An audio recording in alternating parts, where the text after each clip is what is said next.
Bonjour. Bonjour les élèves de la deuxième année baccalauréat aux sciences physiques. Aujourd'hui, on va voir chapitre 8, la chimie, transformation spontanée dans les pelles et production d'énergie.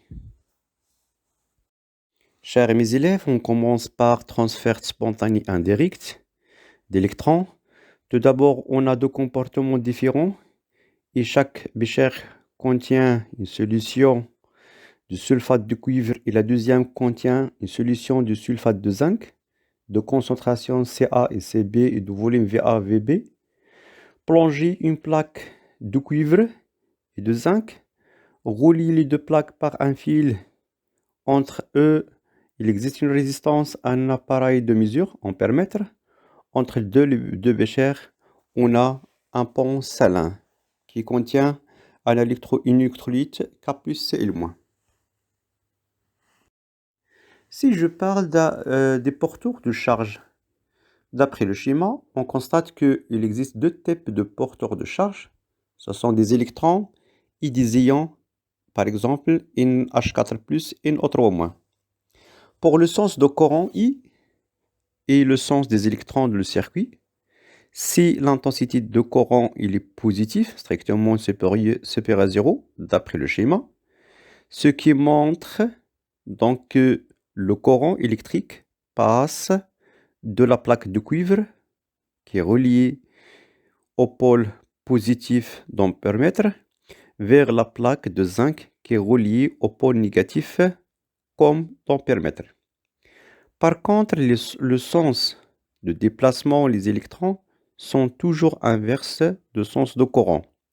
C'est-à-dire, dans ce cas, de la plaque de zinc vers la plaque de cuivre. Maintenant, si je parle de sens de déplacement de différentes charges, c'est-à-dire les cations et les anions, dans un pont salin, on commence par les ions positifs. Comme par exemple, une H4+, elle se déplace dans le sens de courant électrique, c'est-à-dire de la plaque de zinc vers la plaque de cuivre.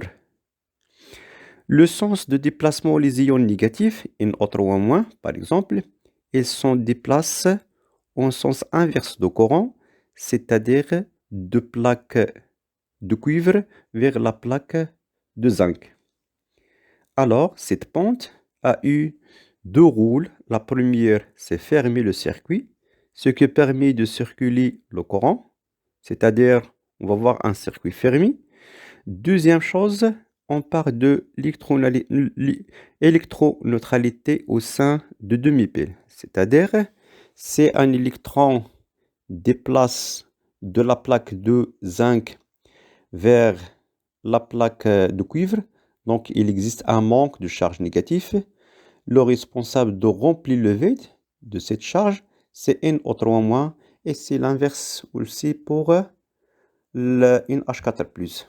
Donc dans ce cas, on parle de électroneutralité ou de lacune. Donc je prends une autre chose. Alors si je parle de l'anode, d'une manière générale, c'est un borne négatif symbolisé par moins. Au voisinage de l'anode, il existe la réaction d'oxydation. Comme titre d'exemple, donc l'intensité de courant positif, l'ampère-mètre, le pôle com il est lié à négatif, c'est-à-dire la plaque de zinc. Donc de mes équations d'oxydation, c'est Zn, ça donne Zn plus d'électrons. Le pôle cathode, donc c'est un borne positif. Dans ce cas, on parle de la plaque de cuivre. Au voisinage de cette plaque, on constate qu'il y a une réaction de réduction, c'est-à-dire Cu2 plus des électrons, ça donne Cu. Pour la réaction globale d'oxyde de réduction, donc on fait la somme, on simplifie par le nombre des électrons, donc la réaction globale c'est Cu2 plus Zn, ça donne Cu plus Zn de plus. Et aussi, si je parle de la représentation conventionnelle d'une pelle, donc le pôle négatif, Zn, Zn de plus, des pointillés, Cu plus, Cu et le pôle positif. La deuxième, on parle de méthode de détermination de l'anode. C'est-à-dire, on détermine le pôle négatif et le euh, pôle, donc on parle de pôle négatif et la cathode, c'est-à-dire pôle positif d'une pile. Il existe différentes méthodes. La première méthode, c'est la méthode d'utiliser l'ampèremètre ou un voltmètre. Alors, on distingue deux cas. Si l'intensité de courant ou la tension mesurée il est positif, donc alors le pôle comme de l'ampèremètre ou de voltmètre est branché au pôle négatif. C'est-à-dire la manière de brancher l'appareil, il est correct, c'est-à-dire le moins vers le moins et le positif vers le positif. Dans ce cas, comme vers négatif qui s'appelle l'anode, donc une de mes équations d'oxydation. Le pôle positif, c'est une cathode, c'est réduction. Une de mes équations, donc on fait la somme pour déduire l'équation globale. Deuxième cas, supposons si l'intensité de courant ou la tension trouvée elle est négative, alors le borne comme de l'appareil est branché au pôle cathode, c'est-à-dire je l'inverse, c'est-à-dire j'inverse l'appareil, c'est-à-dire le pôle positif, je relie directement au pôle négatif et inverse aussi. Donc comme il est branché par le cathode positif, donc une réduction de mes équations, le pôle positif de l'appareil relié directement au pôle négatif de pile, donc l'anode, oxydation, puis on déduire l'équation bilan. Deuxième méthode, c'est la méthode par critère d'évolution spontanée. C'est-à-dire le critère d'évolution spontanée permet de connaître le sens de la réaction qui se déroule par atteindre l'équilibre. Donc à partir de voir le sens, on déduire les réactions qui se produisent aux électrodes, l'anode ou cathode. C'est-à-dire, on a l'équation globale et la constante d'équilibre, on calcule la constante QR initiale à l'état initial. Donc ici je compare QR initial inférieur K, donc c'est le sens direct, donc l'équation globale. À partir de cette équation, je peux déduire les demi-équations, puis on déduire le pôle de chaque pile. Et inversement, c'est QR initial supérieur à K, donc on part de sens 2. Donc aussi, je peux déduire les demi-équations, puis on déduire la polarité d'une pile. Troisième méthode, on part d'une méthode par observation expérimentale. C'est-à-dire, je prends par exemple un pile qui contient le fer et le cuivre avec des solutions F de plus et SO4 de moins. Après un certain temps, ça s'observe que au voisinage de fer, il y a une disparition ou dégradation ou diminution. Donc, l'électrode où se produit l'oxydation représente l'anode borne négative de la pile. Ou inversement, si j'observe un dépôt au voisinage de la plaque, ou apparition, ou une augmentation d'une masse, donc l'électrode où se déroule la réduction constitue la cathode borne positive de la pile. La troisième paragraphe, on parle de quantité d'électricité fournie par la pile. Expression du Q en fonction de la quantité de matière d'électrons échangés. Donc l'expression Q est égale N fois la valeur absolue de la charge. Sachant que Q, c'est en coulomb, c'est la quantité d'électricité. N, 100 unités, c'est le nombre des électrons. E, c'est la charge élémentaire. Donc d'après la relation, la quantité des électrons est égale N divisé par Na. Donc je peux déduire N est égal N électrons fois la constante d'Avogadro. Donc Q est égal N fois E. Donc on trouve que N électrons fois Na fois E. Alors c'est une constante, Na fois E, c'est la constante de Faraday. Donc finalement, Q est égal N électrons fois F. Expression de Q et N électrons en fonction de l'intensité de courant divisé par la pile pendant une durée delta T. Donc Q est égal I fois delta T est égal aussi N électrons fois F.